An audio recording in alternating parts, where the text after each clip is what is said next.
Keith Wood is with us. Keith, good morning to you. How are you? Getting on? Yeah, very good, very good. We want to talk specifically about the front row to you at the start here.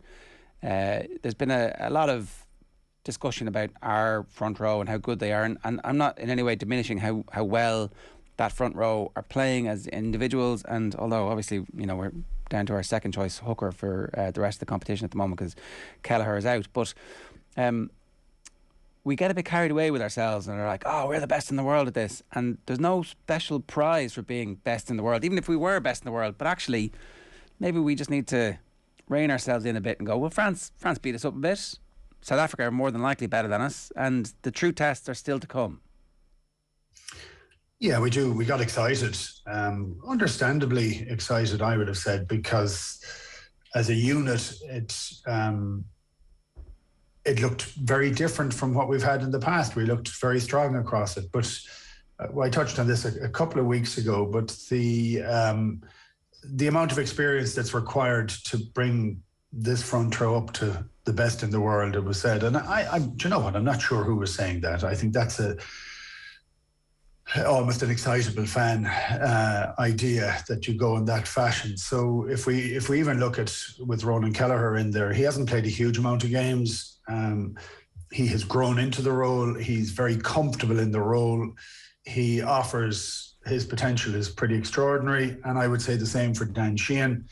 When I look at Andrew Porter, I would say that he's a really good front row forward who hasn't played a huge amount at loosehead at international level.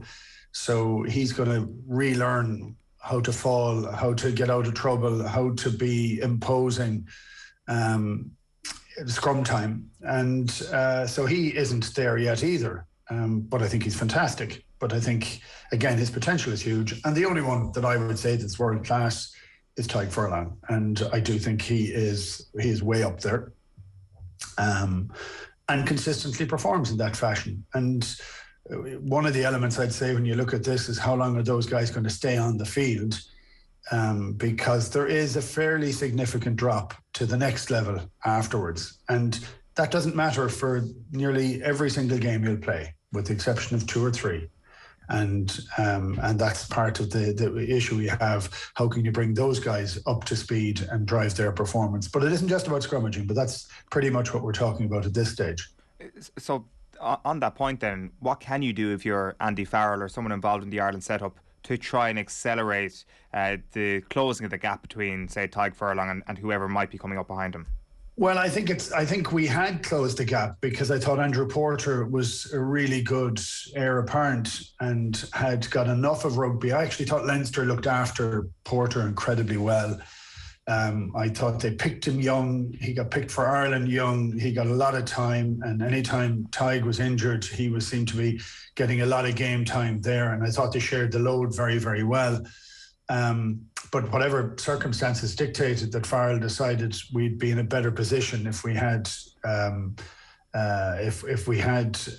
Porter playing across on the loosehead side, we've moved it. So there's been a bit of a gap from that. I think Finlay Bealham has improved quite a lot actually. There's talk of Tom O'Toole. I just haven't seen enough of him to see whether he's there ready or not. So an awful lot relies on keeping these guys as fit as you possibly can. But again, I'm going to just reiterate it. It is important for scrummaging for every game, but the huge level of pressure we'd be under against France or South Africa is particularly intense, but it's also rare. So I don't know that there's a huge amount more that you can do. I mean, in the last period of time, we've brought Ronan Kelleher into the squad, onto the team. Dan Sheehan has come into the squad, onto the team. I think we were discussing this in the autumn, but having Rob Herring there, he's an incredibly safe pair of hands. Yeah. But I think the other guys have a higher ceiling. I think everybody would agree with it, and it's clear that the Ireland selectors and Andy Farrell believe that too.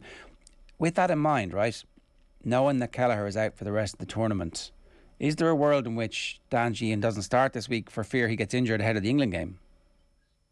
Not in my world, anyway. Look, I hope that doesn't happen, and I think I think this is the opportunity for Sheehan to start in a Six Nations game to try and play and Italy is tough enough, it's plenty tough, and to try and get that level of experience that he should get, the buzz that goes with it all.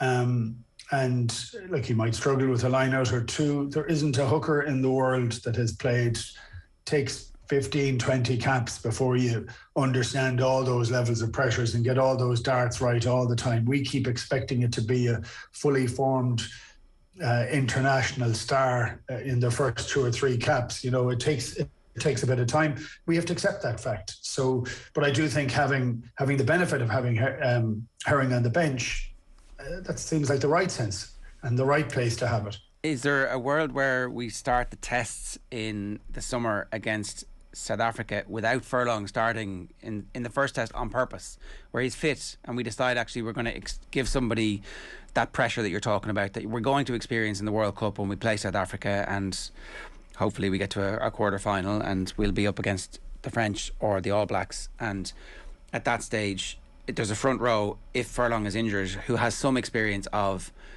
the absolute peak of Test rugby? I could see that happening, but I feel the manner in which, it's funny because we were fully intrigued with Farrell's movement of Porter across the scrum. If it happened in the morning, I think you could pick Andrew Porter at tight head if that was what was required, and I think he'd do an unbelievable job. Whether the rest of the players are to that level or not, I'm not sure. It may be the right thing to do is to put them in at that stage. I would have said we struggled against France in the last 15 minutes with the additional power that came off the French bench, almost against ours. I just think their bench was better than our bench. I think our bench did a decent job, if that makes sense. I don't know. I'm always looking to try and get players to be picked to give them a chance under pressure to build the experience. I think it's important. So you're trying to get the balancing act between winning a game, building a winning attitude, and testing players. I think we are testing a lot of players at the moment. I don't think we're testing them starting test matches, but I do think we're getting a far better balance of the players that are coming off the bench, have quite a lot of experience under difficult situations. I just think the team looks like it's progressing at the moment. And it does seem that at Loosehead you do have a nice situation at the moment anyway, where Porter plays and then Cian Healy is well capable of seeing the game out. So it just seems that the missing part of the jigsaw, assuming that Porter does stay on the left side of the scrum, that it is just the backup to Furlong really, Keith. That is that piece of jigsaw is so vital over these next 18 months. It is. Look, the only issue that we have is injury in terms of that. I don't think we're looking at form or anything like that at all. It is on the injury stakes. How long can Furlong last? Look, I'm intrigued with the manner in which the game is changing a small bit, where players are staying on longer. So it may be less of a point. But again, it's only against a couple of the teams, I think, that we're exposed. So we need to cater for that. Yeah. But we don't need to throw everything into that, if that makes sense. We just need to make certain that we can cater for it. Yeah, it's just there are so few opportunities to really mimic what that's going to be like between now and it happening, that you're trying to prepare for the eventuality. You're hoping for the best, but in the event of the worst, what do we do? What's the break glass in case of emergency situation? And I guess we're still just a little bit uncertain about that. One last thing about this as well is that with the change in laws, are we likely to see more of the smaller prop re-emerging? There's been a huge focus certainly in the discussion by World Rugby on the shock and weight that the props in particular were suffering, and they're trying to recalibrate this. So is technique, I guess what I'm asking here in a roundabout way is technique going to be more important than bulk over the next couple of seasons if the laws are policed the way they say they're going to police them? Well, I often think when they change the laws as to what happens, and because there was no hit in the scrum now, because you can't fight to get into a position to where you're strong, you are dealing then with people who are incredibly strong all the time, and they can't really get that nudge too much into an angle to where you can put yourself into a strong position. I think there may need to be further changes in the laws to depower some of that weight or strength that's going across it, because it looks to be fairly incredible at the moment. I just was looking again at the French game and looking at the pressure that was going through Dan Sheehan, and it was being very targeted. He had 2 players targeted on it. You rarely see that as much anymore, but now it's coming back in again, and France went after him, and it was quite interesting because Sheehan is tall, and you get a tight head in underneath. So there's a technique that's required to make certain those things don't happen. Whether the laws impact on that technique or not, I don't know. It's funny, I started thinking about whether the players I played with, whether they would have done well under the present rules. And strangely, when I look at 2 tight heads in John Hayes and Claw, I actually think John Hayes would relish the way the laws are at the moment, because he didn't have to cross the gap early to get into the right position. He'd be in the right position. And actually, I think Claw might struggle somewhat in it, because Claw was brilliant at getting across that line and getting into a position where he was comfortable, and he'd have been negated from that. Now he'd have figured his way around it, but it's just interesting. But I still don't know that the law is right where it is at the moment, and I do see the break as making a bit of a difference, but I don't know quite how much of a difference it's making. So, look, I think the lawmakers they're fighting really hard at the moment to try and keep the game safer and trying to make certain that there are no injuries within it. But the pressures seem to be very significant. When you look at the rest of the pack then, Keith, are you interested in any other constellations in terms of Ireland getting the most, I guess, out of technique or power, even when it comes to that area of the pitch? Like, you've got Gordon Darcy in the Irish Times this morning saying at some point, I wonder if Coombs, Caelan Dowers and Jack Conan will at once be on the pitch. And he's not for once a second suggesting to drop Josh van der Fleer. He just wants to see how that would play out. And then there's obviously some suggestion that maybe Tadhg Byrne could be chanced as a number 6 at some point in the future. When it comes to those sort of areas, what experiments would you like to see play out? Yeah, look, that's taking a view that we need to match power with power. And for me, I think that's a foolhardy view. I don't know that we have those particular types of athletes that we can do it as a purely power game. I would like to see Coombs on the field, but I'd like to see the Coombs of last year, and I don't think he's got back to the zip that he had last year, that power that he had pretty much in his first and second year when he was playing. He just seems to be a step off the mark at the moment. So it's whether that was coming back after all that COVID story, or coming back to just getting enough of games under his belt, or coming back to trying to play in a style that isn't one of rugby. They're all different components. But when I saw him last year, he is one of the very few power type athletes that we have in the back row. You'd like to see it. Tadhg Byrne I can see in the back row all day, because he's an incredible poacher of the game. It's not entirely power oriented, but it is technique oriented. But again, I'd still be looking at an Irish pack of forwards that you'd have a lot of power in the front row, bit of power in the second row, but for the most part, I'd want my second row and my back row everywhere on the field, turning up everywhere. Because for me, the French loss showed us the manner in which we could seriously destabilise a team that was an awful lot bigger than we were by running them ragged. Now, if we'd kept our concentration a little bit more and hadn't given them such a lead in the first half, I think we could have got there. If it had gone on another 5 minutes, I think Ireland would have won. So I think that's the route to it, rather than saying, yes, we have to fall into this trap of huge, big, powerful players all the time, because we just don't have a conveyor belt of them. We have a few of them, but if you're trying to build around that style, I'd rather build around the style we are at the moment, which, is exciting to watch, but also moves players all the way around the field. So I think that's the better route for us, and I think that's the way we're going. One other question that we need to address in terms of selection, and it's a little bit similar to what would life be like if Furlong got injured. We got a glimpse of what life would be like without Johnny Sexton last week, and it was pretty good. There's some talk that Sexton might start against Italy, which seems wild and mad. But yet that talk is real. And what would your instinct be if you see the team named and Sexton starts? I think to be an opportunity missed. It's funny. I think with the way Farrell has changed up the structure, with the way there's more ball handlers in the midst of it, more first receivers in the midst of it, I actually think we've put additional longevity onto Johnny Sexton's career. That's not a negative. That's a huge positive. Because the way we were playing, I thought we were at a huge risk. I think the risk is less now. But we know what Johnny can do, and I think I'd like to see Joey get more game time. I thought he played very well.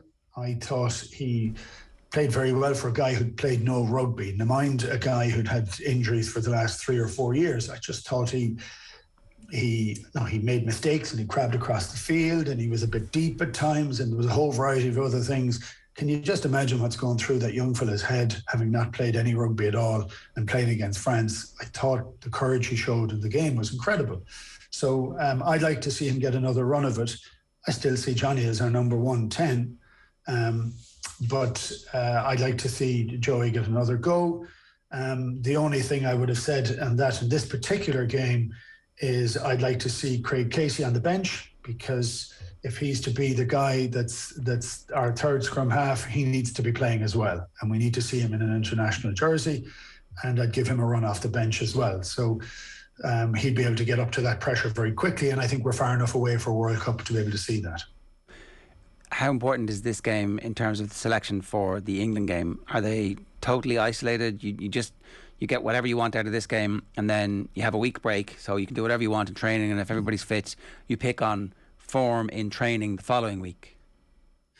Yeah, I hope it's not picked in. I hope the English team isn't picked already, and I know we'll be very close to it. But one thing we have noticed with Farrell is that when players perform, they tend to get a pat in the back and also the jersey. So I think it's important for the win. I think it's important for how we go about the game, how our structure is, how players raise their game. You know, there was a huge emotional high and a kind of beating against France. So you have to, get back on that horse very, very quickly. But look, I think every time you don an Irish jersey, you should be donning it to hold it. So if you give it to Joey, you want Joey to knock it out of the park, to say, wow, we have a quandary now against England. And that's the sort of circumstances. Now, of course, you put it into the mix that you're playing Italy, who are shipping points left, right and centre. It'll still be very tough and still be very physical, but you're looking for shape and control. That's what happens in here. And then it just gives us further options. I mean, I'm at the moment where I'm just looking at what Farrell has done this year, this season in particular, since the autumns. There is a comfortable change in how Ireland are playing. That's not a steady state, and it's going to go somewhere else. I'd be interested to see where it's going to go to. And I think that comes down to performances for players putting their hands up to say, pick me. It's why I think the Gavin Coombs conversation about having him on the field probably isn't right at the moment, because he hasn't showed the form to be picked, whereas he did show it last year, and I'd like to have seen him picked last year. Yeah, and look, maybe he would have been if things had been normal and they'd had full training camps and the opportunity to sit down and have those conversations and just that normal ebb and flow of getting to know people, which I'd say has actually held back some players in ways that maybe we'll only find out about after COVID is gone. Keith, great stuff. Thanks a million. Cheers, gents. It's Keith Wood with us this morning, bang on 8:30. What do you want to see?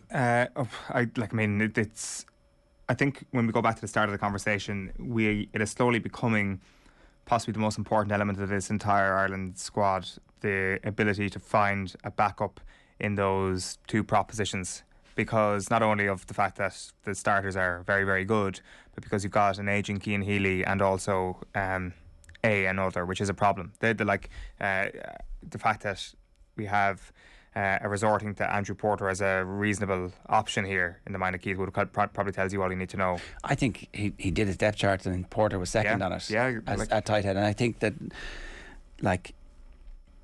what we need to do is find out what would happen if Furlong was gone. I think we should be giving Tadhg Furlong 6 months off. We should be doing what they did to win the World Cup in New Zealand. But just to, they gave their key players time off. But to count, I agree with that. But also, it does seem that there is always a next man up with the vast majority of these positions. So you can be like, oh, Jack Carty, for example, is playing so well for Connacht. We'd love to see what he can do as a backup to Sexton. Who is the person that we're excited to see at tight head? So I think there is a genuine depth problem there, as well as an opportunity problem when it comes to this Ireland team. I think in that position. So that's the alarm bell for me. Yeah, okay. I maybe though, if we give them 6 months off, everybody has to play. But I mean, even for their provinces. Well, you think that would send shockwaves throughout the rest of Irish rugby? Everybody would be well, okay, right, we have to find somebody here now. Needs must. Necessity is the mother of invention. I think that opportunity is there right now to play 20 minutes at the end of the game. Not that that's as big a carrot as being a starter for Ireland potentially at test level over the next little while. Or start the person that you want to do that, and then bring Furlong off for the last 20 minutes. Yeah, that's certainly one way of finding it out. It's look, we know Tadhg Furlong's going to be our starter in the big games down the line. But at the moment, what we need to do is make sure that, and you can dress it up as great competition here. Everybody knows. Okay, we see what you're doing, but that's fine. Yeah, it does feel that this weekend is taking on a little bit of added importance with regards to talent identification because of the fact that this summer is in New Zealand. The one problem with all this is that the entire organisation is based on winning points and money in this tournament. And so therefore all these conversations that we're having about long-term planning are nonsensical to the people inside the organisation who are you haven't a clue. This is existential was the word that Philip Brown used in that in that interview that we did with him in the middle of lockdown about the money that they need to survive, and the difference between finishing 4th and 5th is £1 million. So, and your job is to make sure that you get at least 4th and 3rd and 2nd and ideally 1st, right? And I'm sure there are incentives to do that. What are you doing? You're picking Furlong. Of course, yeah. You're probably picking Sexton because of the short-termism that's baked in, and it's very difficult for the Ireland coaching ticket to go, actually, you know what? I'm going to forgo, or I'm going to risk this, and I'm going to take the ire of whoever it is on the basis that actually I know long-term what's best. There was a good piece in the papers conversation on Sunday where Shane Keegan was talking about Bernard Jackman, and he was saying that Cheika came in, and Cheika was so rich that he didn't actually need to work for Leinster. He wanted to work for Leinster, and so people would tell him what to do, and he'd be like, no, I'm just doing what I'm going to do. And ultimately it was successful for them. Now, by a hair's breadth, it broke for him, and the story was written and that great era starts. But he was free, and the IRFU do not want people to be free within the organisation. They want them to do exactly what they're told. It's a super conservative organisation. And so Andy Farrell, I think, has done a remarkable job to get to this point. And I would hope that the selection against England is as brave as the selection will be against Italy, and that actually we see Carbery start both games, because that's the right thing for the long term. In fairness, it would play into what Andy Farrell's philosophy has been, and Keith touched on it there, that he is rewarding form at the moment. James Lowe's back this weekend. Do you expect him to suddenly be ahead of Mac Hansen in the pecking order? I actually don't. They can both play, obviously. I think that there's a possibility they both play this weekend. Yeah, so do I. It's a referendum for who starts in the left wing, and Conway must be like, come on, what have I done? Yeah. And he'd be right to think that. But I think that he does reward form, and I think that Joey Carbery, if he steers the ship well this weekend, I think that he will be rewarded against England. So that's not necessarily finding things out at that point. That actually becomes a situation where Andy Farrell is just I'm being consistent with rewarding form, and I think Carbery's in such a good position on that front. Hopefully. OTB AM brought to you by Gillette. Good morning. Start with Gillette. Put your best face forward with our new and improved razor.